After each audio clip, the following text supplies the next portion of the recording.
6월 13일 선거를 앞두고 있습니다. 어떤 기준으로 사람을 선택할 것인지 아마 저마다 다 준비하고 계실 것입니다. 하나님은 어떤 기준으로 사람을, 일꾼을 선택하실까요? 오늘 창세기 41장 1절부터 24절까지 말씀을 통해서 하나님의 방법을 우리가 한번 들을 수 있었으면 좋겠다. 그런 마음으로 오늘 본문을 묵상하도록 그렇게 하겠습니다. 문제가 있지요. 그래서 문제를 해결할 능력 있는 사람을 우리는 찾으려고 합니다. 여러분, 능력만 있으면 될까요? 우리가 잘 아는 히틀러라고 하는 사람, 능력 있는 사람이었죠. 한 시대를 휩쓸었던 사람 아닙니까? 그런데 여러분, 그 히틀러 때문에 1700만 명이 죽었다는 거 우리가 알고 있지 않습니까? 2차 세계대전까지 생각한다면 8500만 명이 죽었다고 했습니다. 왜 그랬을까요? 여러 가지 원인을 얘기합니다마는 이 히틀러 안에 있었던 열등감, 이 성품이 해결되지 않아서, 회복되지 않아서 그랬다는 거 아닙니까? 능력이 탁월해도 성품이 회복되지 않으면 이런 잔인한 일을 할 수 있다는 거죠. 여러분, 능력은 탁월한데 만약 가치관이 잘못됐다면 어떤 일이 벌어질까요?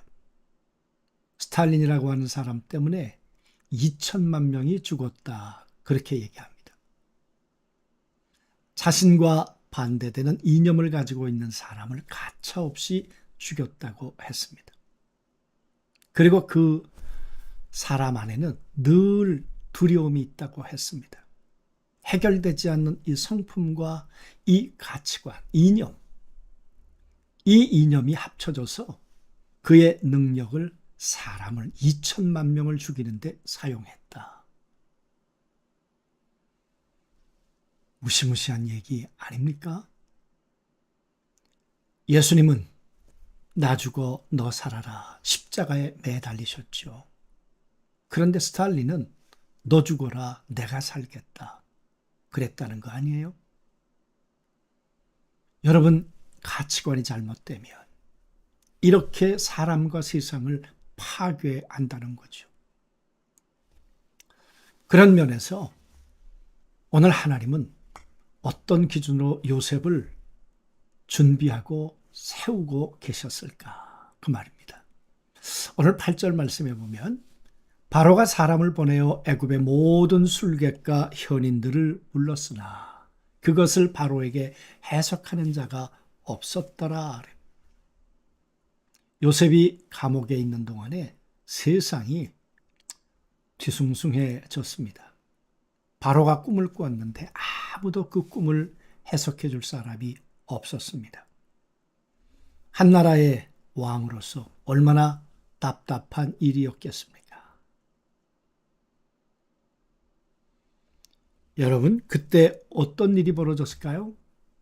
이렇게 말합니다. 그때 술 맡은 관원장이 바로에게 말하여 이르되 내가 오늘 내 죄를 기억하나이다.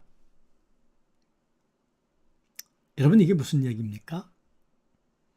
요셉이 감옥에 있는 동안에 감옥 동기가 있었죠. 술 맡은 관원장과 떡 맡은 관원장이었죠.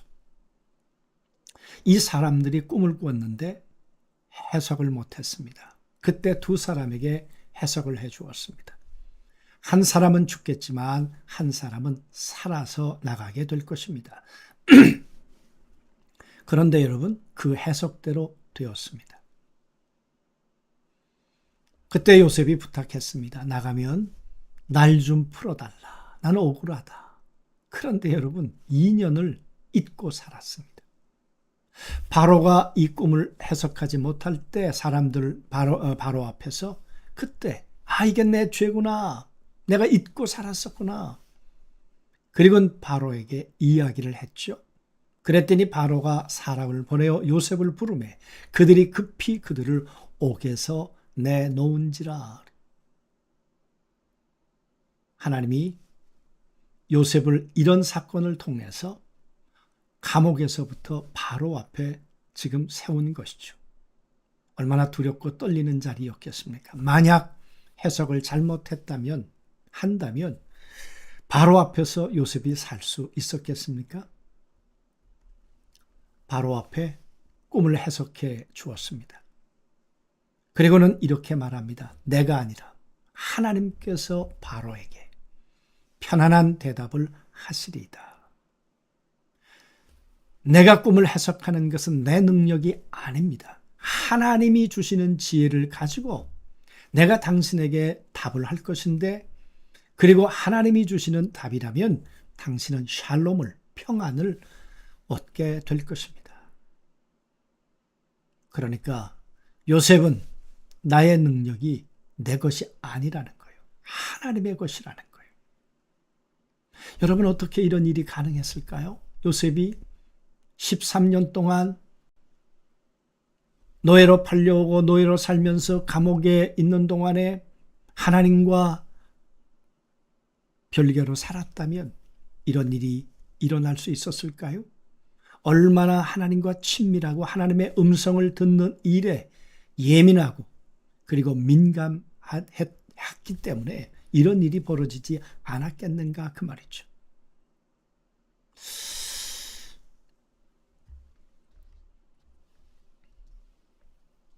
하나님은 총리의 자리가 아니라 총리의 사람을 먼저 만드셨다.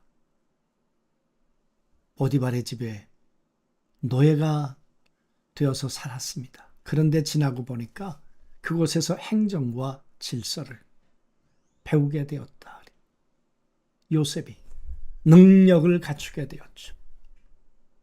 깊은 감옥에서는 정치와 세상 돌아가는 이야기, 경제 이야기, 인간의 고통과 문제, 이런 것들을 요셉이 습득하게 되었다는 거죠.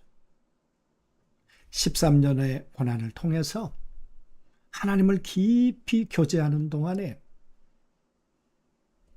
내 삶 속에 관여하시는 하나님의 주권자, 그 하나님을 만나게 되었다는 거죠. 여러분, 이 요셉의 이야기는 절대 주권자이신 하나님께서 하시는 일에 인간 요셉이 성실하게 반응했기 때문에 13년의 세월은 스토리가 되었던 것입니다. 요셉이 스펙을 내놓는다면 뭘 내놓을 게 있었겠습니까? 노예가 된 것, 가나안 출신, 감옥에 있는 전과자, 여러분, 그 스펙으로 총리가 될 수 있었겠습니까? 아니지요. 이 모든 과정 속에 하나님과 함께 했던 스토리가 오늘 요셉을 요셉 되도록 만들어 주었던 거죠. 요셉의 13년은 실패의 시간이 아니었습니다. 하나님의 형상이 회복되는 시간이었습니다. 그에게 속성, 능력이 회복되는 시간이었고, 그리고 내가 아니라 하나님의 절대 가치관, 하나님이 하시는 세계관을 그는 바로 발견하는, 고백하는 시간 13년이었다는 거죠. 만약 상처와 교만이 그대로 남아 있었다면 그는 파괴자가 되었을 것입니다. 하나님의 형상이 깨어져 버렸다면 말입니다. 하나님에 의해서 그는 다시 하나님의 형상이 회복되어졌죠. 그래서 지금 하나님은 자신만만하게 요셉을 바로 앞에 지금 세워놓고 계시는 거죠. 그의 성품은 어떻게 변했는지 우리는 나중에 형과의 만남에서 우리는 확인하게 될 것입니다. 여러분, 우리 한번 생각을 해보면 하나님의 손안에 있었던 사람 요셉. 13년 전 요셉은 형들의 미움 속에서 산산이 깨어진 거울 조각 같았죠. 웅덩이와 노예 생활, 그리고 감옥의 시간, 그의 형상은 완전히 부서질 수밖에 없었던 것처럼 그렇게 보였죠. 그러나 하나님은 그 깨어진 조각들을 버리지 않으셨고 보디발의 집에서 행정을, 감옥에서는 사람과 권력과 통치의 무게를 배우게 하셨고 고난 속에서 내 삶은 하나님의 손이 아니라 사람의 손이 아니라 하나님의 손 안에 있다. 이 절대 주권을 믿는 믿음의 사람, 그리고 그 믿음 안에서 성실하게 살아냈던 요셉, 하나님이 주시는 능력 가운데 꿈을 해석할 수 있었던 그 요셉, 하나님의 형상이 회복된 그 사람, 성품도 속성도 능력도 가치관도 세계관도 세워졌던 그 사람, 그 사람이 오늘 바로 앞에 당당하게 서게 된 것입니다. 여러분, 우리 처음 말씀드렸던 것처럼 오늘 이 시대에 어떤 사람이 필요하겠습니까? 하나님은 어떤 기준으로 사람을 선정하실까요? 성품 속에 그의 성품이 어떠한지, 그의 스토리가 어떠한지, 그리고 그는 어떤 능력을 누구를 통해 배우게 되었는지, 하나님으로부터 만들어진 이야기가 있는 사람인지 아닌지 뿐만 아니라 그가 가지고 있는 가치관은 자신의 이념이나 자신의 신념을 관철하려고 하는 사람인가, 아니면 하나님의 세계관을 드러내려고 하는 사람일까? 여러분, 우리 한번 생각하시면서 기도하시면서 사람을 선정하는 기준을 하나님으로부터 오늘 배우는 그런 시간 꼭 되었으면 좋겠다 싶습니다. 우리 같이 기도하시죠.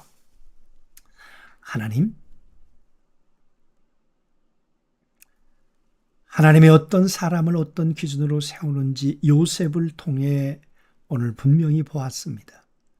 상처가 회복된 사람, 하나님에 의해 능력이 갖춰진 사람, 그리고 자신을 드러내는 것이 아니라 하나님의 주권을, 하나님의 능력을, 하나님의 세계관을 드러낼 수 있는 사람, 이런 요셉을 세상 가운데 바로 앞에 세워주셨던 것처럼 오늘 우리도 이 세상의 일꾼들도 그렇게 하나님에 의해서 다듬어진 사람들이 나라와 민족을, 이 지역을 섬길 수 있도록 하나님 도와주옵소서.